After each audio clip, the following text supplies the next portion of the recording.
Greetings, everyone. Welcome back. If you're new here, I am Prophetess LaShondra. We welcome you to Rising Ground Church.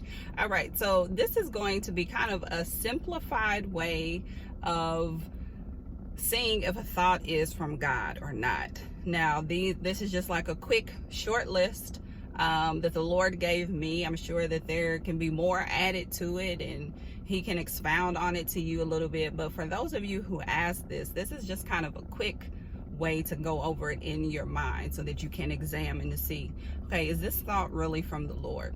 Now, the first one is this. Now, this is something that Pastor Jamal says all the time. This is something that I learned because I listen to my husband, okay?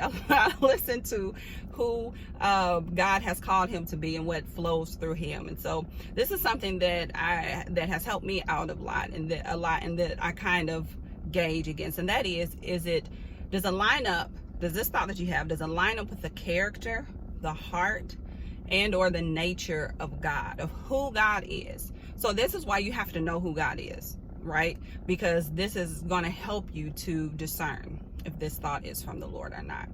That's like one of the biggest things. Does it line up with His character? Okay. Now the second one, I'll share this dream that I had, and it will kind of help you to understand or kind of like bring it home. This one is, does it encourage and push you towards what God has already shown you, what He has already spoken to you, an instruction that He has already given to you? Does it kind of nudge you in that direction, or does it pull you away from that? This is something that a lot of people kind of dismiss, because if it goes against the initial word that God gave you, then you know it's not from the Lord, because the enemy is crafty, so he can use things that will try to make you sound like, oh, this is what you need to do. Forget this instruction over here. But no, it doesn't line up with what God initially told you. Okay. Now the third one, and I'll share the dream in a second. The third one is, does it uplift and does it encourage others? Does it uplift and does it encourage others? Or is it coming from a limited place in your own mind, which a lot of times that limited place comes from judgment and from past experiences? So I need you to listen to that. Okay, a thought that is limited or that comes from a place of judgment, from past experiences even, then you know it's not a thought from the Lord. For example, if it categorizes people, races, cultures, denominations, and then it lumps everybody into a certain category in your mind, and this thought is, oh, I know this is not right, then that cannot be from the Lord. So you have to be more mindful, and you have to pay attention to, what are your thoughts saying? Is it a thought of judgment, or is it a thought of discernment? Okay, now that's the second, or that's like the third, fourth thing within that same category.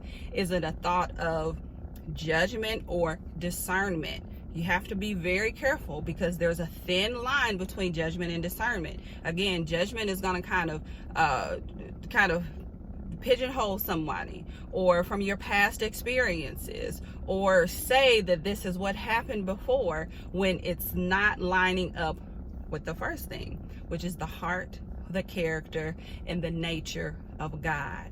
Okay, so I had this dream, and in this dream I saw that I had a thought of a direction to go in, but this direction was taking me off course. It was giving me a detour. I was wanting to visit a relative. Now that in and of itself was kind of like a nice thought, right? It was to visit a relative. But in planning to go visit them, then it was taking me on a detour. So that was not lining up with what God had originally said, and it was making it longer. So that is an example of how you know, wait a minute, no, this does not line up. So again, this is the last one.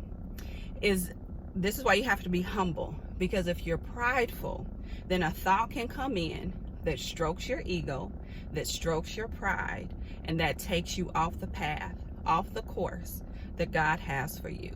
So again, this is just a short list. I may go into more detail in the birthing room, but for right now, I pray that this helps you. I pray that it gives you understanding and clarity on how to kind of decipher these thoughts, and just know that Stay in tune with God.